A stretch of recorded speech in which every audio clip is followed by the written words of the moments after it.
이러므로 우리가 하나님께 끊임없이 감사함은 너희가 우리에게 들은 바 하나님의 말씀을 받을 때에 사람의 말로 받지 아니하고 하나님의 말씀으로 받음이니 진실로 그러하도다. 이 말씀이 또한 너희 믿는 자 가운데에서 역사하느니라.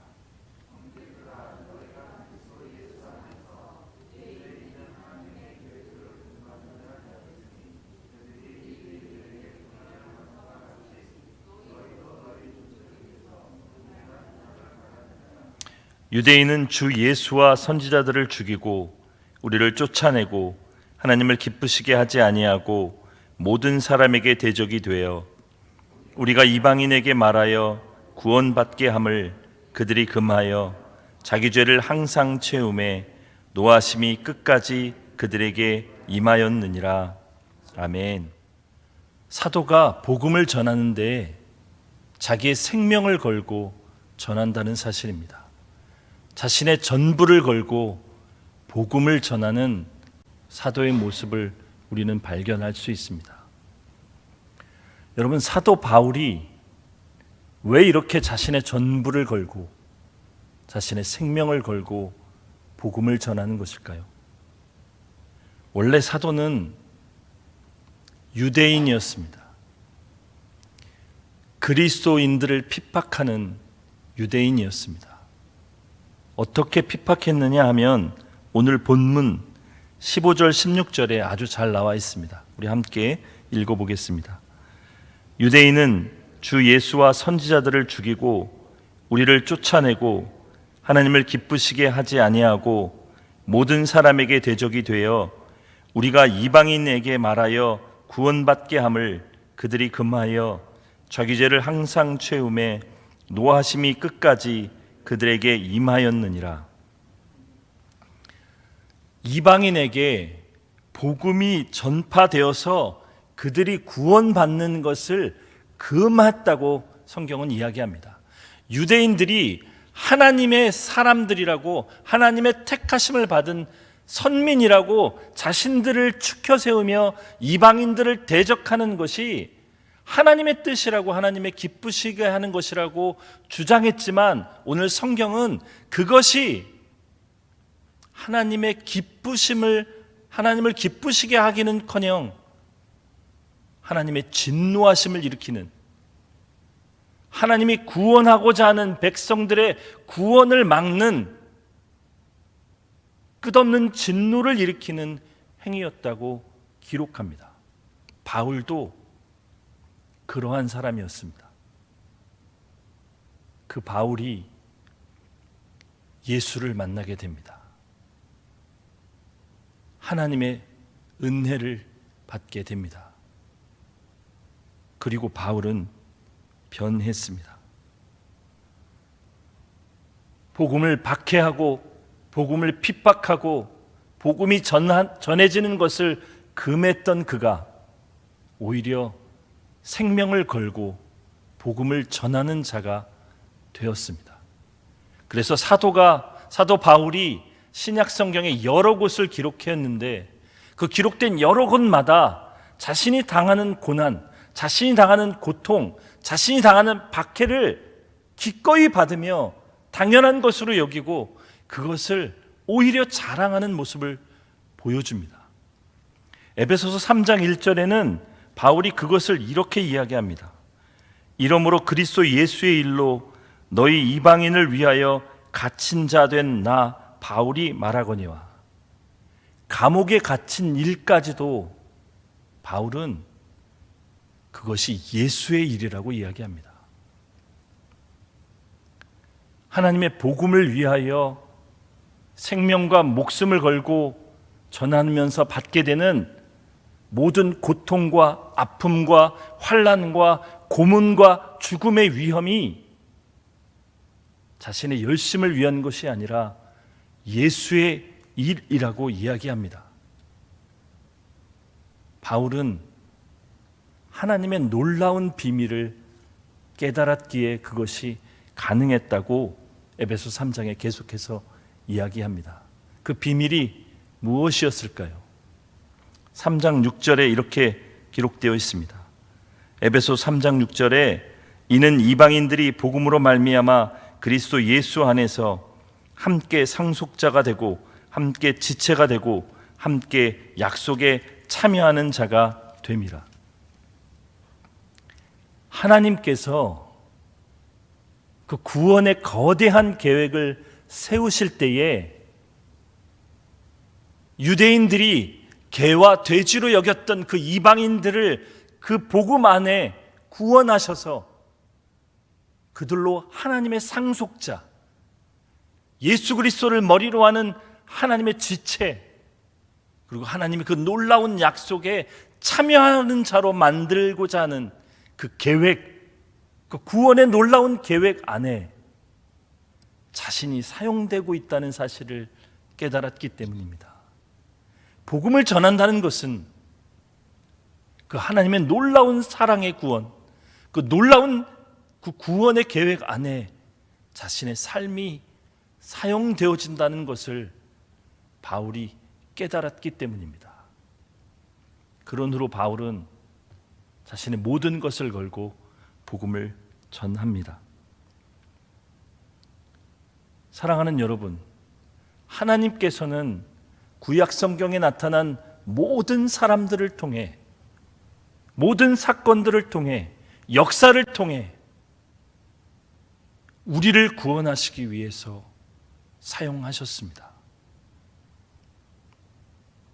우리를 구원하시기 위해서 그 모든 것을 어떨 때는 너무 가치없게 소비시키시기도 하시고, 비참하게 죽이시기도 하시고, 심판하기도 하시고, 죽음에서 건져 올리기까지 하시면서 하나님은 저와 여러분에게 복음을 전하시기를 원하셨습니다. 바울은 그 놀라운 하나님의 사랑 앞에서 자신의 생명을 걸지 않고는 결코 그 일을 행할 수 없었던 것입니다. 그런데 여러분, 누군가 생명을 걸고 복음을 전한다고 해서 그 복음이 모든 사람에게 다 전달될까요? 동일한 사람에게 동일한 장소에서 동일한 설교를 들어도 어떤 사람에게는 그것이 은혜의 말씀이요, 하나님의 말씀이요, 구원의 말씀이지만 어떤 사람에게는 그것이 이가 갈리는 것이요, 자기의 치부를 드러내는 것이요, 시험에 들게 하는 것으로 받아들여진다는 사실을 여러분 기억하시길 바랍니다. 우리가 전에 살펴본 사랑하는 목사님들이 여러분에게 설교했던 그 내용이 그것을 증명하고 있습니다. 동일한 장소에서 동일한 내용으로 사도가 복음을 전했는데도 불구하고 어떤 사람들은 그것을 하나님의 말씀을 받고 구원에 이르는데 어떤 사람들은 이를 갈며 그 바울을 죽이려고 달려드는 것입니다. 그 하나님의 은혜와 복음을 받은 우리, 그런 우리에게 하나님은 숙제를 남겨주셨습니다. 어떻게 살아야 할까요? 어떻게 하나님을 기쁘시게 하는 삶을 살 수 있을까요? 오늘 본문을 통해서 그것을 잠깐 살펴보길 원합니다. 먼저 14절 말씀입니다. 우리 14절 말씀 함께 읽어보겠습니다. 형제들아, 너희가 그리스도 예수 안에서 유대에 있는 하나님의 교회들을 13절부터 보겠습니다. 13절입니다. 이러므로 우리가 하나님께 끊임없이 감사함은 너희가 우리에게 들은 바 하나님의 말씀을 받을 때에 사람의 말로 받지 아니하고 하나님의 말씀으로 받음이니 진실로 그러하도다. 이 말씀이 또한 너희 믿는 자 가운데에서 역사하느니라.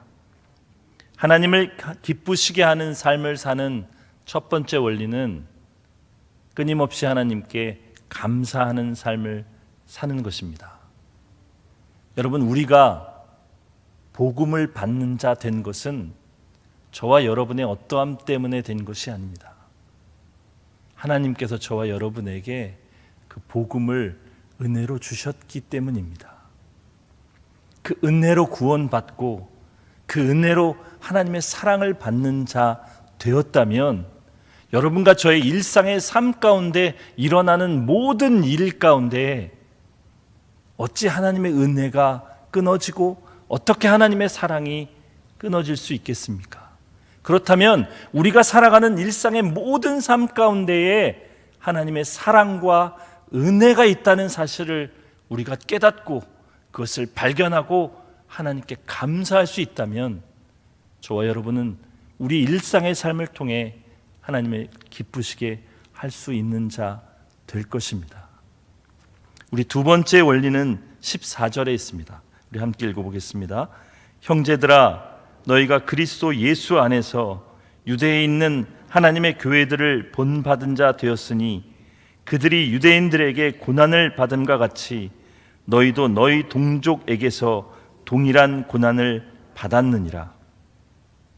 두 번째 원리는 말씀으로 변화되는 삶을 사는 것입니다. 오늘 14절 말씀에 하나님의 교회들을 본받은 자 되었다라는 말은 우리가 하나님의 교회가 되었다는 말이고, 교회가 반드시 하나님의 뜻대로 행해야 될 것들을 행한다는 말입니다. 하나님은 하나님의 교회에 특별히 예수 그리스도께서는 하나님의 교회의 머리가 되셨습니다. 그리고 그 몸된 우리를 주님은 성장시키시고 성숙시키시기를 원하십니다. 그래서 교회가 일상을 살아가면서 행하는 모든 일, 그리고 일상을 살아가면서 당하는 모든 일, 심지어 그것이 고난일지라도, 고통일지라도, 고문일지라도, 죽음일지라도 그것을 통해 주님은 교회가 성장되어지고 성숙되어지는 일에 사용하십니다. 그렇다면 교회된 우리, 지체된 우리가 그 복음으로 말미암아 하나님의 상속자가 되고 하나님의 지체가 되고 하나님의 약속의 언약을 받는 자 된 우리가 하나님의 말씀을 받을 때에 그것을 나의 말씀으로, 나의 삶의 지침으로 삼고 살아간다면 우리에게 마땅히 나타나야 될 것이 하나님과 닮아지는 성품과 인격의 변화일 것입니다. 그래서 성경은 계속해서 우리로 하여금 거룩한 삶을 요구하시는 것입니다. 비록 그것이 더디다 할지라도, 비록 그것이 오랜 시간이 걸린다고 할지라도 우리는 반드시 그 거룩의 삶으로 나아가야 하는 것입니다. 그런데 여러분, 이 간단한 감사하는 삶, 변화되는 삶이라는 하나님을 기쁘시게 하는 이 삶의 원리를 우리가 안다고 해서 그것을 행할 수 있는 것이 아니라는 사실이, 우리가 계속해서 이것들을 훈련하고 계속해서 이것을 기억하고 계속해서 우리가 노력해야 되는 이유가 되는 것입니다. 이것을 위해서 우리가 하나님께 기도하며 나아가야 되는 것입니다. 아까 우리가 살펴봤던 에베소서 3장에서도 사도는 그래서 간절하게 하나님 앞에 기도하는 것입니다. 하나님의 그 놀라운 뜻, 깊으시고 그 넓고 깊고 그 끝없는 하나님의 사랑을 우리가 한다면 우리 삶에 반드시 이러한 변화가 일어날 터인데, 하나님 그것을 우리로 알게 해 주십시오. 우리의 연약함을 도와주십시오. 주님께 그렇게 기도할 수밖에 없었던 것입니다. 사랑하는 여러분, 새해가 밝았습니다. 올 한 해 우리가 살아가면서 항상 감사하고 끊임없이 감사하고 하나님의 말씀을 받으며 우리의 삶이, 우리의 성품이, 우리의 인격이 조금 더 하나님께로 변화되어 나간다면 우리를 통해 하나님은 기쁨을 받으실 것입니다. 그런 삶을 살기 위해서 우리 계속해서 훈련하고 노력하고 서로 격려하고 서로를 위해 기도해주고 위로해주는 교회가 되어가는 우리가 되기를 예수 그리스도의 이름으로 간절히 축복합니다. 기도하겠습니다. 하나님 아버지, 우리가 이곳에 나와 교회의 일원으로 하나님의 말씀을 듣는 것 자체가 기적입니다. 하나님을 감히 아버지라 부르며 우리의 필요를 간구하고 우리의 어려움을 호소하고 우리의 슬픔과 탄식을 하나님 앞에 올려 드릴 수 있다는 것 자체가 기적입니다. 그 기적을 경험하는 우리가 언제부턴가 그것들을 당연시 여기고 살아왔음을 주 앞에 회개하며 나아갑니다. 하나님, 그 은혜를, 그 사랑을 감사하는 우리 되게 하여 주옵소서. 하나님의 말씀을 들을 때에 사람의 말로 듣지 아니하고 나에게 주시는 하나님의 말씀으로 들음으로 말미암아 그 말씀이 우리를 사로잡아 우리의 성품과 인격과 삶의 태도를 바꿀 수 있도록 우리 가운데 성령으로 역사해 주옵소서.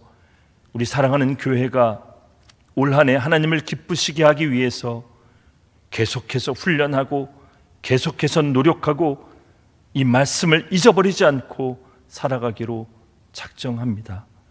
하나님, 복 주셔서 올 한 해는 이 기쁨으로, 이 감격으로, 이 감사로 가득하게 하여 주옵소서.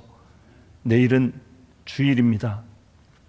하나님, 예배를 사모하는 우리 되게 하시고 주님을 만나는 일이 감격이 되는 우리 되게 하여 주셔서 기대함으로 주일을 준비하는 복된 하루 되게 축복하여 주옵소서.